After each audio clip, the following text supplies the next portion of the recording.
Well, welcome back to my Ford Transit Mk8 Campervan build, and today we've got an exciting episode for you as the viewers, but a scary one for me. I'm going to be installing a Maxxfan Deluxe, which means I've got to cut a rather large hole in the roof. Maxxfan Deluxe is a really popular model amongst campervan builders, mainly as it's got lots of automated features. You can use it in the rain, and you can automatically have it come up and down, or do it manually and to turn off and on for different temperatures in the vehicle. It's got remote control, and I've gone for the 40 by 40 centimetre hole model. But one of the things I often see online when people are installing these is they just screw it directly to the van's metal skin, and that's really only sort of mounting it to a millimetre thick bit of steel. So, like a lot of people, I have also gone and built a framework for it. So I built a 40 by 40 centimetre framework which fits perfectly, so that's going to sit underneath and that's going to be screwed, blind my eye,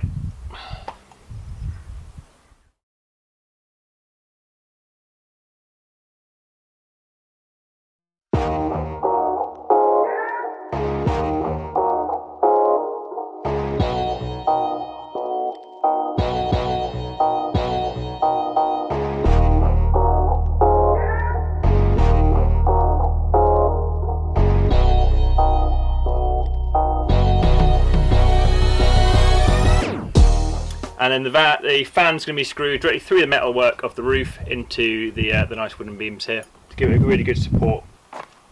Being a H3 Transit, it's not actually the easiest vehicle to get on. So a lot of my episode today is going to be spent up here.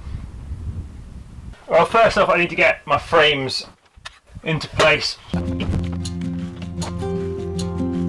So positioning wise, the opening for the fan is 40 by 40 centimetres, but the fan itself also overhangs the back by about 20 centimetres. And then I've got to get my solar panels on the roof as well. So I'm going to use a brand new metal jigsaw blade, which is about 8mm thickness, so I'm going to use, probably it's 7mm. So I'm going to use an 8mm drill bit.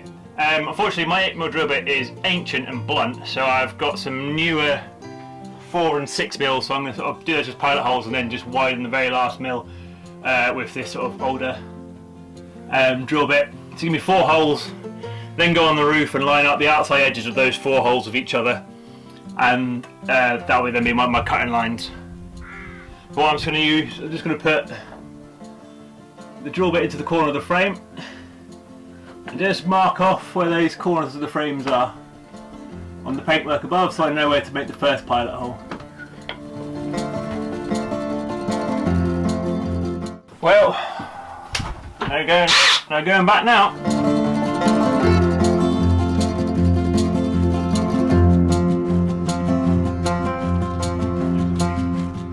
However, what I am going to do, because I've never cut this before, and I'm not too particularly sure on my straight lines ability of a jigsaw, I'm going to put 2 holes in here and basically use that as a test line when I'm on the roof for my first cut, just so I can get used to how this material cuts with that new blade on, because I don't really want to cock up the important lines.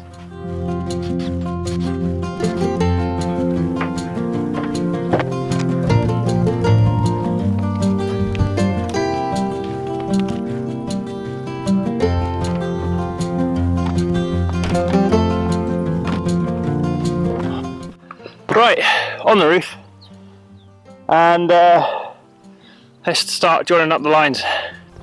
Well, welcome to the roof. First thing you notice up here is this is dark grey paint and it's currently extremely hot. I'm glad I'm not in shorts, this will be burning. It's burning through my jeans actually. So after drilling any holes, you have to do this preparation. You're going to have loads of little bits of metal all over the place. You do need to make sure after this that I clean it really well. Vehicles like the Sprinter and the Crafter and the Boxer and the Relay have flat roofs. They have the ribs still, but they have flat roofs. The Transit, on the other hand, has a curved roof, which is a bit inconvenient.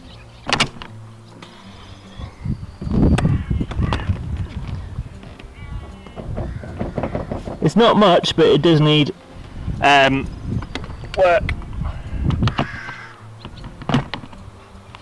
And if I'm honest, I don't just want to like chuck loads of sealant in it and do it that way. But first I need to cut the hole, so I'm going to tape up all the important bits. This is just so I don't scratch any of the paintwork with the bottom metal plate of the jigsaw. Right, before I do this, I need to put some protection underneath the vehicle. Basically, the tripod's still on the roof, so you've got a floor camera angle. What we need to do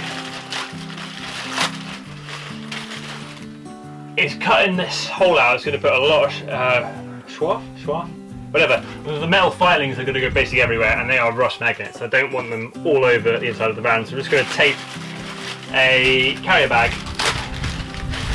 over this section of the van just to protect it from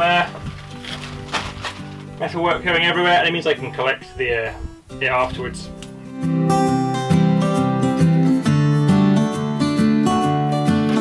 That's a terrible camera angle, isn't it? Right, let's get you back in the right place.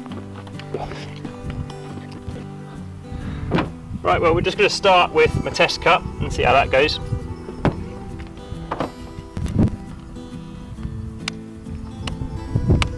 Helps if you plug it in.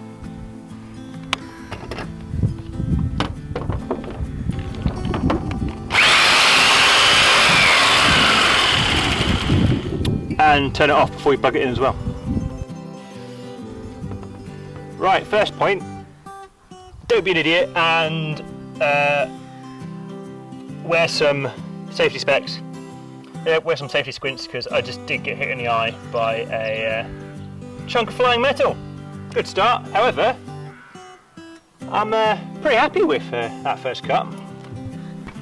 I mean, I've never cut metal before, and you know what? With the tolerances required to fit this, that's pretty good.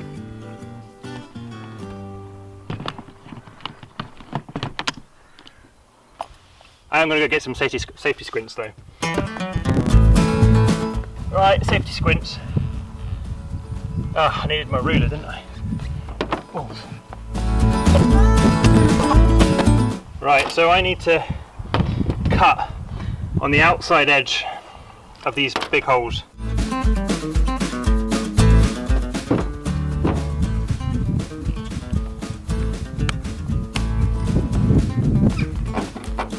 Helps if I plug it in again.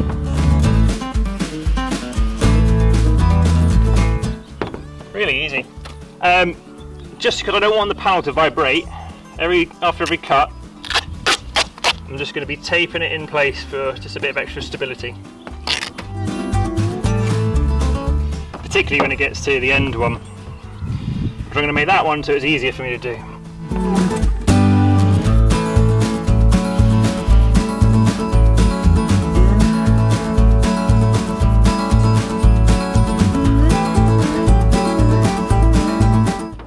What just happened there is my blade fell out.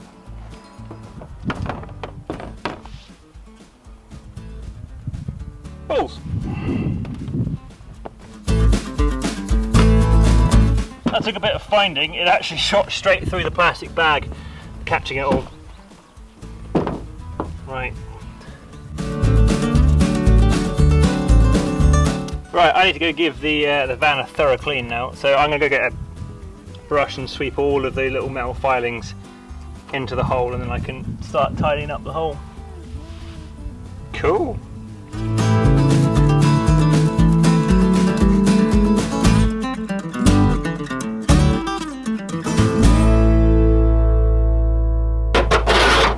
Doesn't need much, to be honest. I mean, it's quite smooth already. But the main reason I built the frame is, like, you can just see how flimsy this is. I wouldn't want to just be mounting the fan directly into the metal with no sort of support behind it. It's quite a flimsy mount.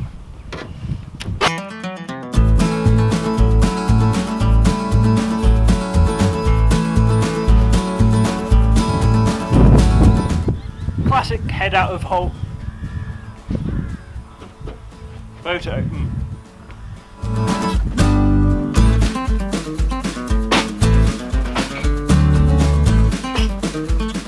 classic head out of whole photo.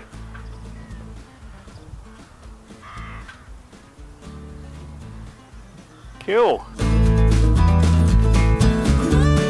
So pretty important after it's a really awkward camera angle. Pretty important after cutting the hole in the roof and having all these open metal edges, raw metal edges, is I need to protect it. So I'm just going to use some more Hammerite smooth black on that, just to protect it.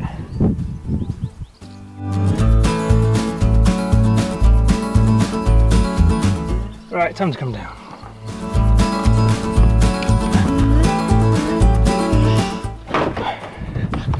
So I'm going to let that paint dry for an hour or two. I'm going to go make some lunch and I'm going to come back and fit the fan itself.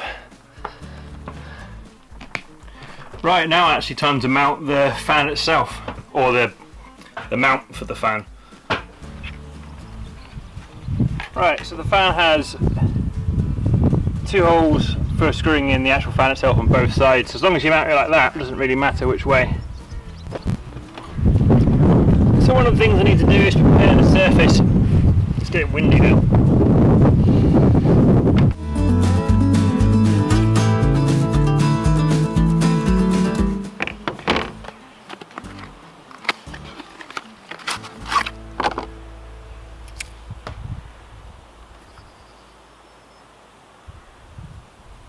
So areas I definitely need are these little ridge marks here.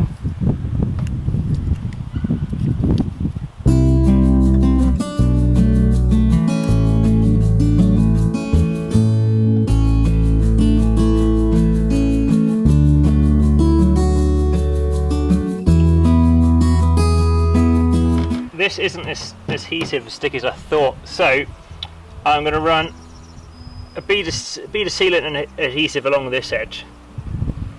So you see, it will glue one side of this down, and then if it does stick in the long term, at least I have a decent amount sticking. And then on the top, I will also apply another bead, well, actually probably on there, and then I'm going to seal it all around the edge perfectly as well. So for this, I'm using Sikaflex 512 Caravan, which I think the main difference between this and the normal Sikaflex, like the EBT Plus I've been using, is the fact that it's got additional UV protection in it. So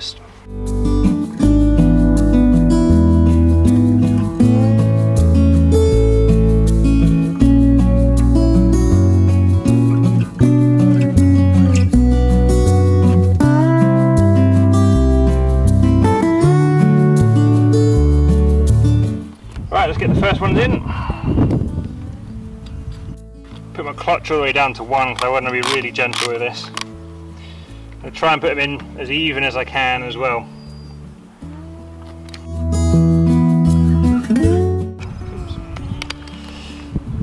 So these centre ones are the ones I need to worry about. Or frame wise, that's where the gap is.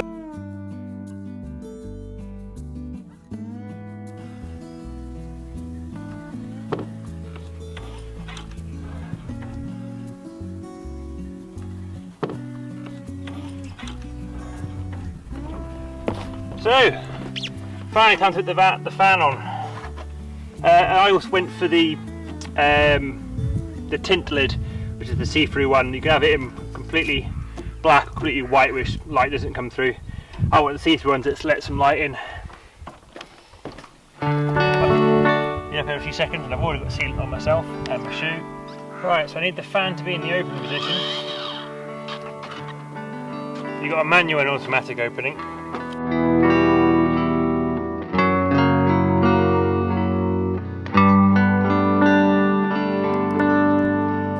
It seems after you get the tip of the screw in, it starts to adjust the metal flange just slightly.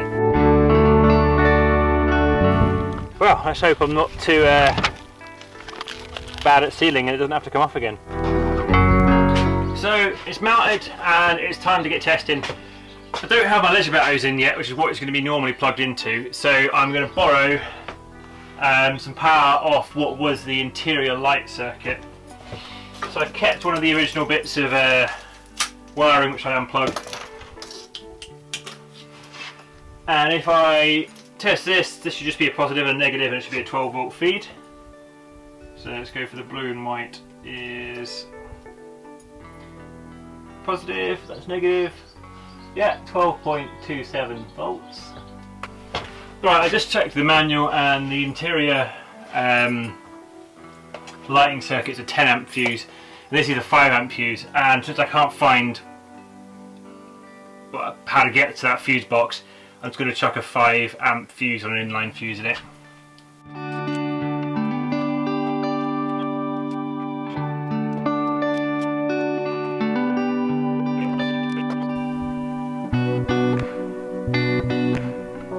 Helps if your light is not run out.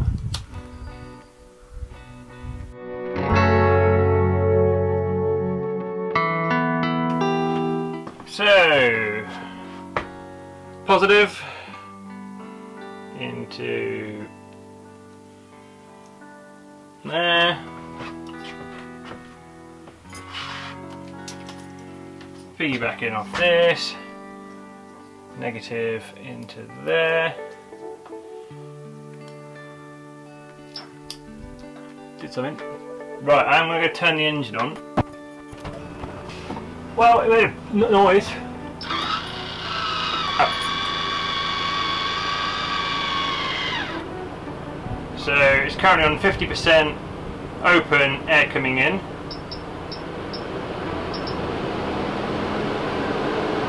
Wow.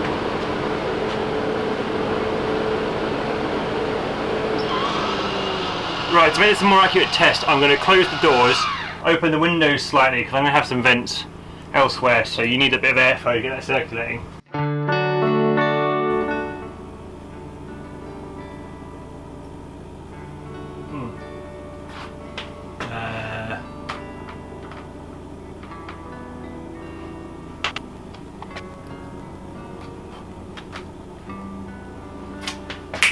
I've wired it up to the interior light circuit, so all the doors are shut. No need for the interior lights.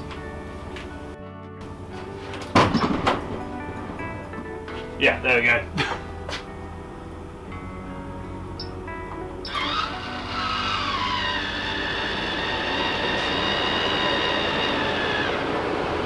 So that's 100% air coming in. Well, you can see my COVID-19 haircut, or lack of. That's some serious, yeah, it's quite loud that.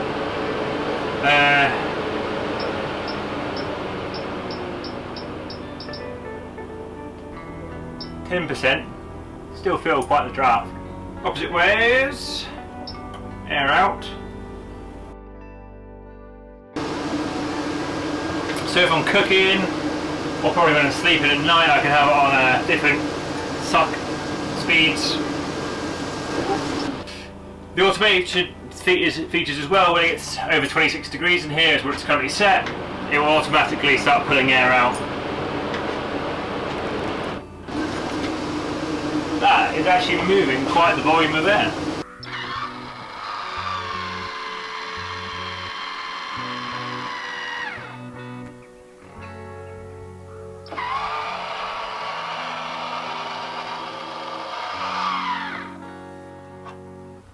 So it does have an internal shroud, so after I've done the cladding I can then fit this in nicely just to neaten up the edges and then trim it to size as well.